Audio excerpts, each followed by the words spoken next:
Okay, so today I want to deviate a little bit from the usual crypto content of this channel. I want to talk a little bit about my life here in Portugal, or specifically today about mobile phone services and carriers. It is kind of relevant to people in the crypto community because there are so many crypto people who come to Portugal predominantly for the tax advantages that this country has to offer. But I don't want to get into that here in this video. We're going to talk about mobile phone carriers. So, everybody's different and everybody has different habits and expectations about what they would like to have from their mobile phone provider. And therefore, it's quite difficult to come up with a solution for everybody and say, well, this is the best option. What I have found is that many expats in Portugal are surprised when I tell them what service I have and how much I'm paying for it, because they're paying for perhaps a similar service and it costs them a multiple of what I'm paying, maybe 3 or 4 times more expensive, and they may or may not be happy with it. So I think it's an issue that's definitely worth discussing. So in Portugal, there are, we can call them primary and secondary carriers. And I will discuss both. The primary carriers are NOS, Vodafone and Mail, and these are companies which offer a whole cornucopia of services, including fixed internet and TV, landline services, and of course mobile phones. Whereas the secondary carriers tend to just focus on mobile phone service provision, the network there.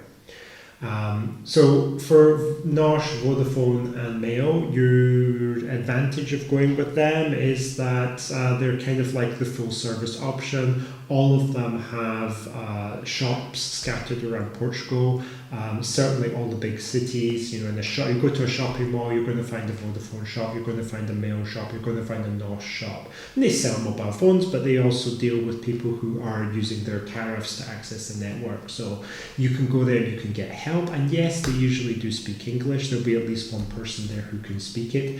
I've never had any problem, at least in the sense of using the Vodafone service, which I previously used.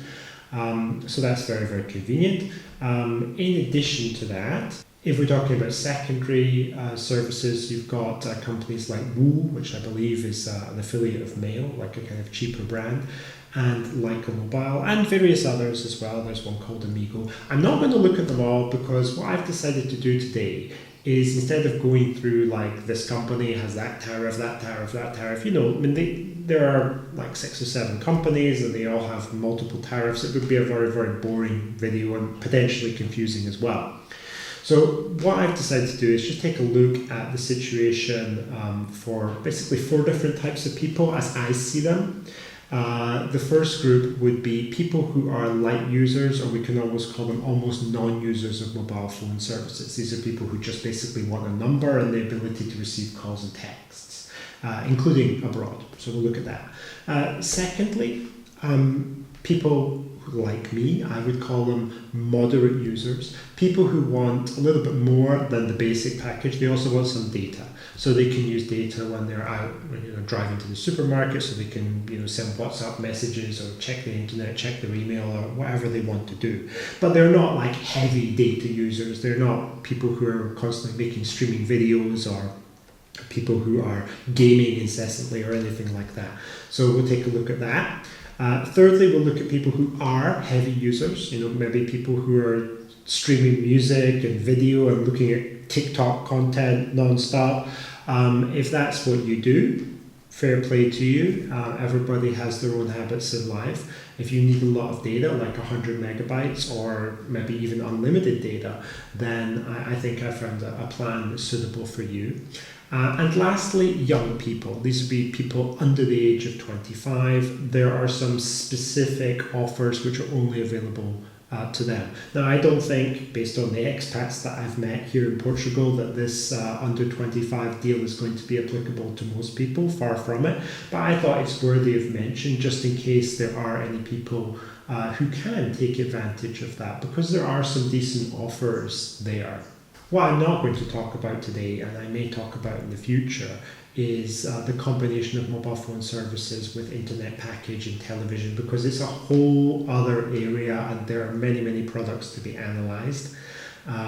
There are some people I know who do that, who combine their mobile phone service with their internet, their television, their fixed line, possibly another mobile phone as well. It's wrapped up in the package. And some of them are okay value, and some of them, in my opinion, just appear to be okay value. Anyway, it's a topic for another video.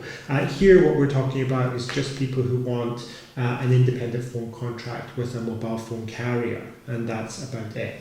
So without further ado, let's jump in and look at the first category of consumer. All right, so for people who are looking for a plan which is extremely cheap and who basically just want a Portuguese number with the capacity to receive calls and also to receive text messages internationally at no cost, I would suggest one of these two Vodafone plans. We have Vodafone Easy 91 and Vodafone Easy Total. Probably I think Easy Total is the better choice, to be honest, because it gives you cheaper calls to other networks should you need it, and also a cheaper cost per day when you use it. So this is a kind of plan whereby you don't pay unless you actually make a call or you actually make use of the network. All you will pay apart from that is, you can say, a token fee of €1.67 every 60 days, just for keeping the number active, for maintaining it. And you also have to charge the phone. You could just put €5 on it or something like that. It's not a lot of money, super simple. I did this when I was leaving Portugal, because initially I came to Portugal for a period of about a year, and then I went back to Asia. I had my Portuguese bank account and stuff here, several of them, and other contacts with crypto exchanges set up with my Portuguese mobile telephone number. And obviously I still wanted to be able to receive things like 2FA access codes. And what I did is I moved my more expensive plan down to Vodafone Easy Total, and I was able to use that in Thailand. That's where I was. And it worked very well. I got all the messages, it was great, and it really only did cost me like 85 cents a month or something.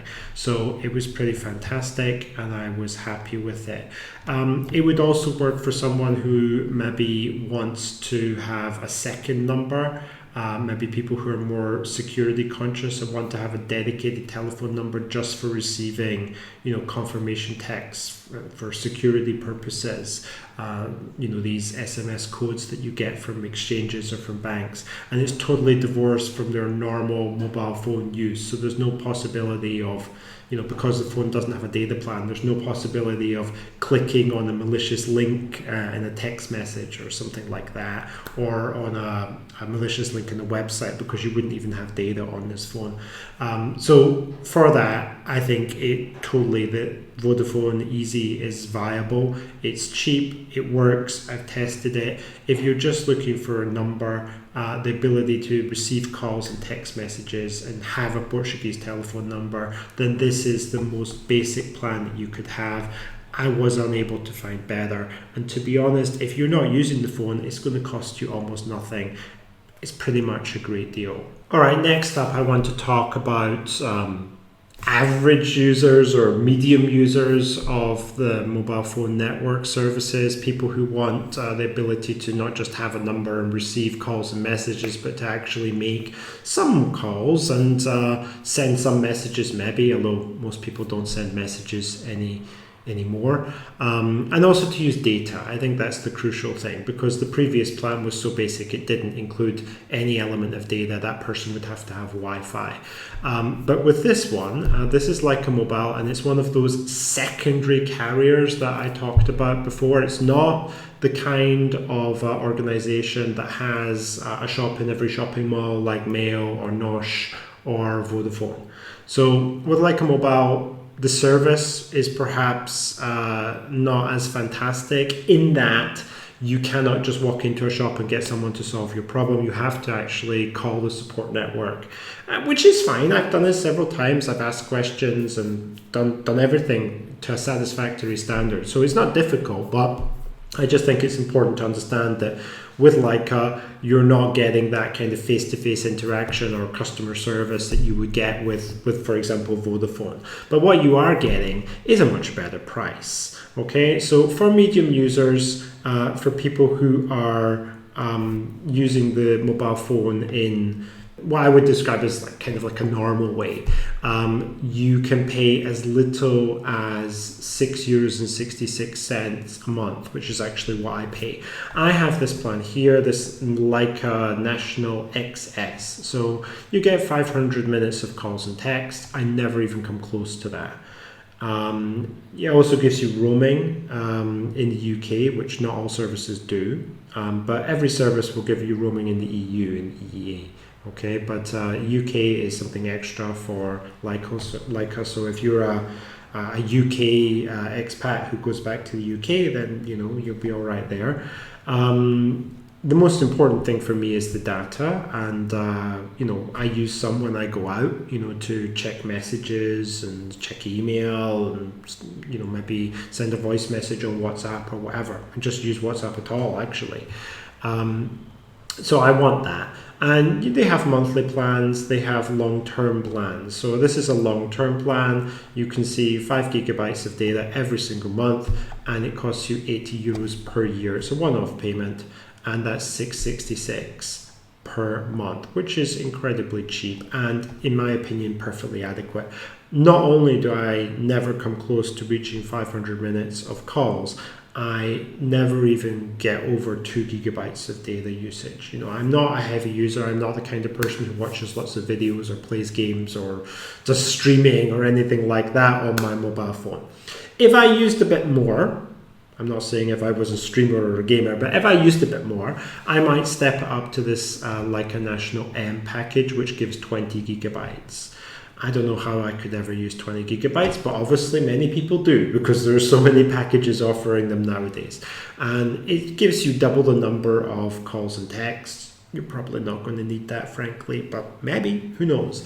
And you can see the 12-month plan, €120, so €10 a month. €10 a month for 20 gigabytes, a lot of calls, a number.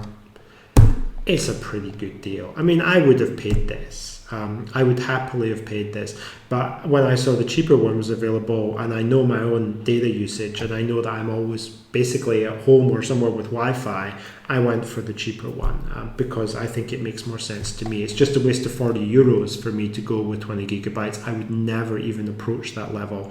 20 gigabytes a year maybe is more like my use. Okay, moving on to talk about plans, mobile plans, which are more suitable for what we might term heavy users. So far we looked at Leica Mobile, which I said was probably the best option for people who were using a medium amount of data, between 5 and 20 gigabytes. Because data really is the difference here. It's not really the calls or SMS function. I mean, we've got that in all of these plans, whether you're paying a minimal amount or whether you're paying a large amount of money. Everything from average to this high data usage will include the calls. Only the most basic plan that we looked at today, the Vodafone Easy package, didn't include that. So if you're paying Leica Mobile, you've got the calls anyway. The difference is in the data. Here we see from Nosh, basically €43 a month, 100 gigabytes, and you've got your calls, etc. in there. So reasonable.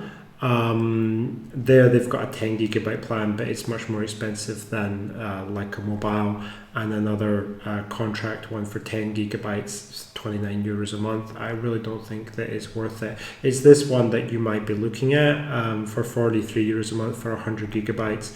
Now they don't seem to offer mobile data plans that include calls that will give you unlimited, but they do have a data plan here which is unlimited for 30 days, €35 if anyone's interested in that.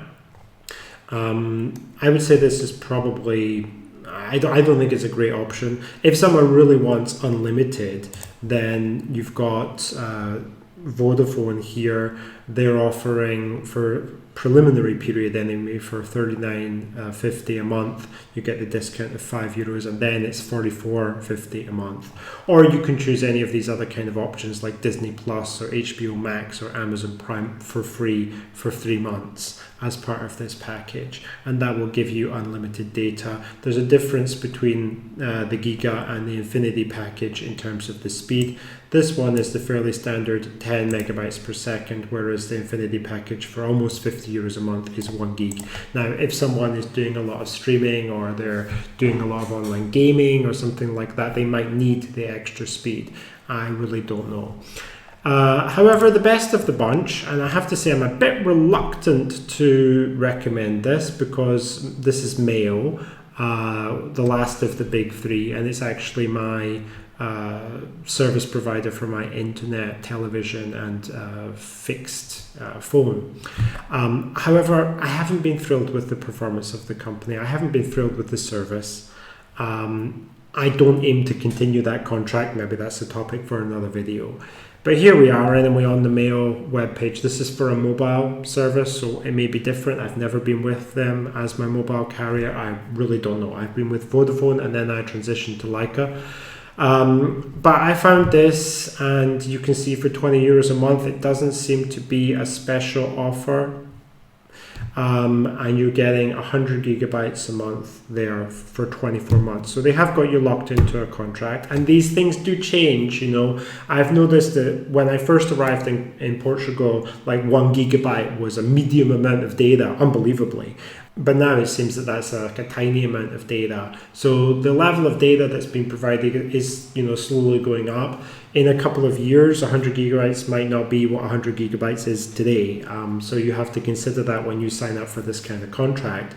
But for €20 a month, 100 gigs is not bad. Mail also offer for €35 a month an unlimited internet package, which is at 10 megabytes per second, the slower of the two Vodafone options. It has a discount of €5 a month for 3 months, so truly it costs €40.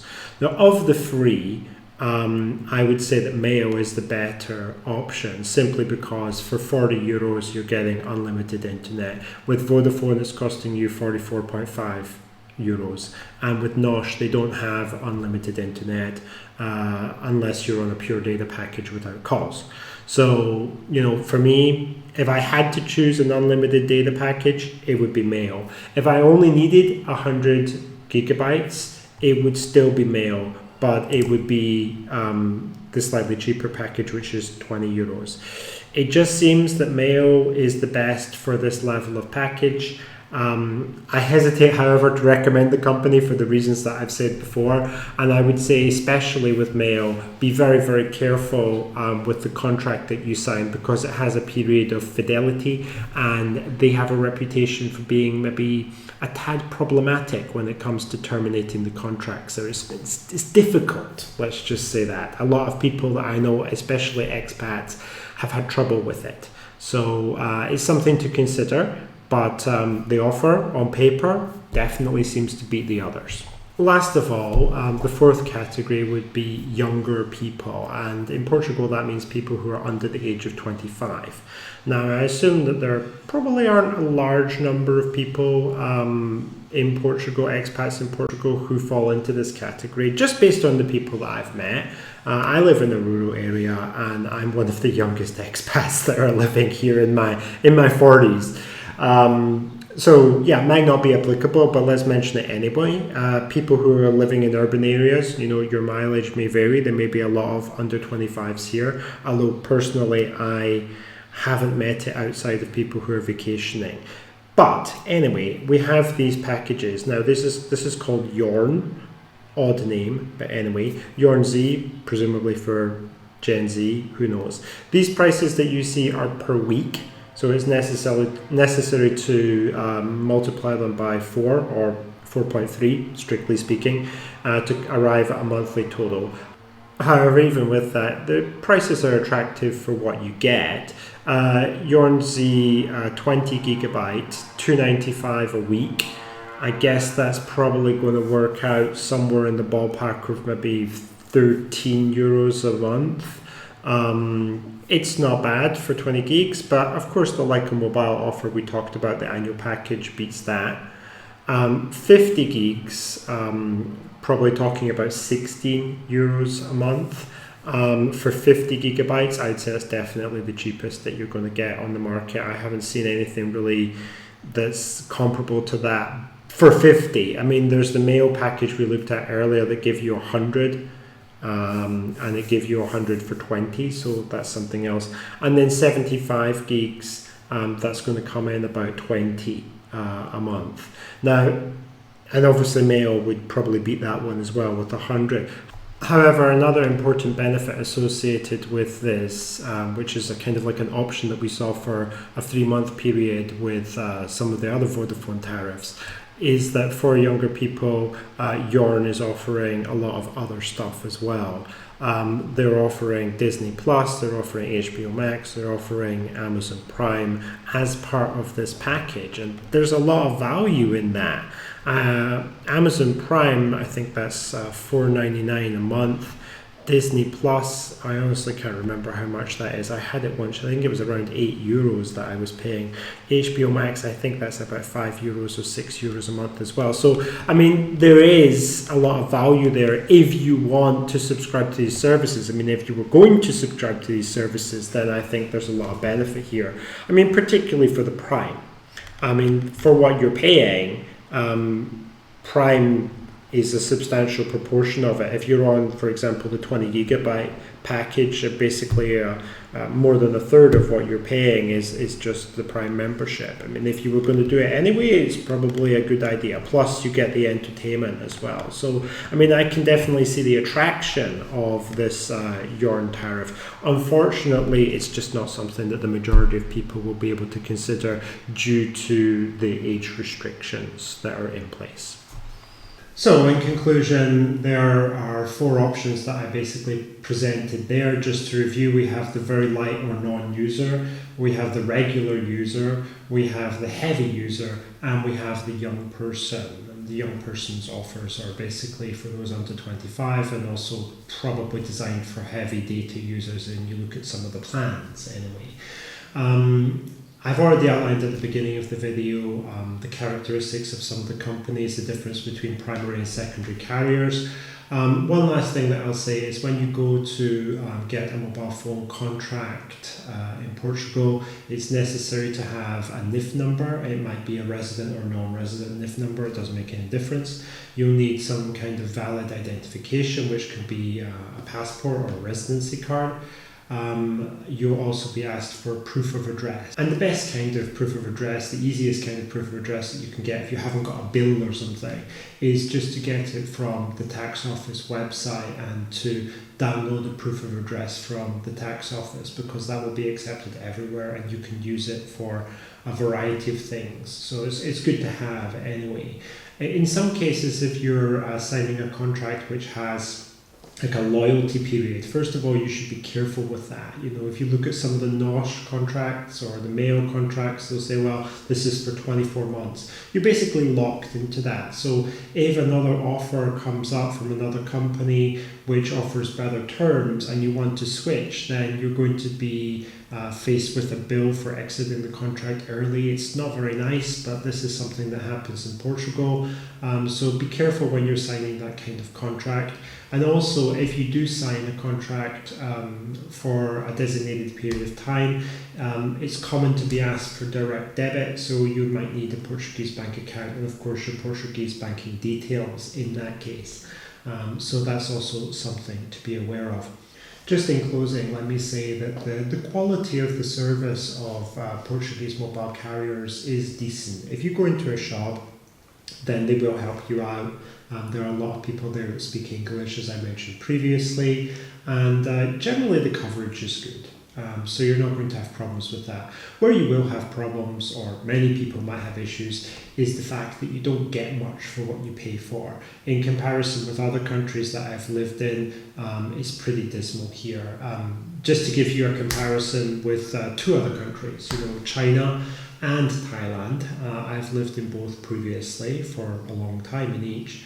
and I was paying somewhere in the range of €9 a month, and that covered 1,000 minutes of calls and texts, and I think in China it was actually unlimited calls and texts and unlimited internet. That's the important thing, unlimited data. I'm not really sure about the speed that the data was at, but it was fine for me. I never had a problem with it, but there was no limit on it whatsoever. Whereas in Portugal, there are definitely limits on everything, unless you go with the really, really expensive unlimited versions of the plans that they offer. Basically, you're going to be constrained to a data cap. In Asia, that definitely wasn't the case, and we were looking at radically different price points.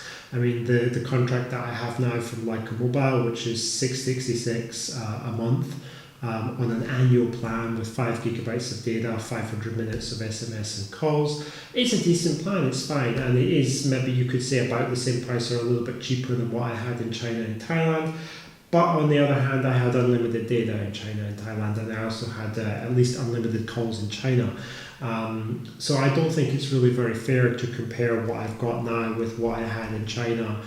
It's really not apples and apples, it's apples and oranges. If I got the same kind of plan that I had in China with unlimited data here, I'd have to pay something like €40 a month with absolutely no doubt. So yeah, it does tend to be on the pricey side, and depending on where you come from, you might be a little bit surprised by that. But it's just the way it is in Portugal. We've looked at cheaper alternatives. Leica Mobile is probably the cheapest alternative, and I think it's suitable for probably the majority of people, to be honest, paying between €666 and €10 a month for an annual plan. I think that probably 80% of people will be covered by that. So I hope this video has been helpful, and I'll see you again in the next one.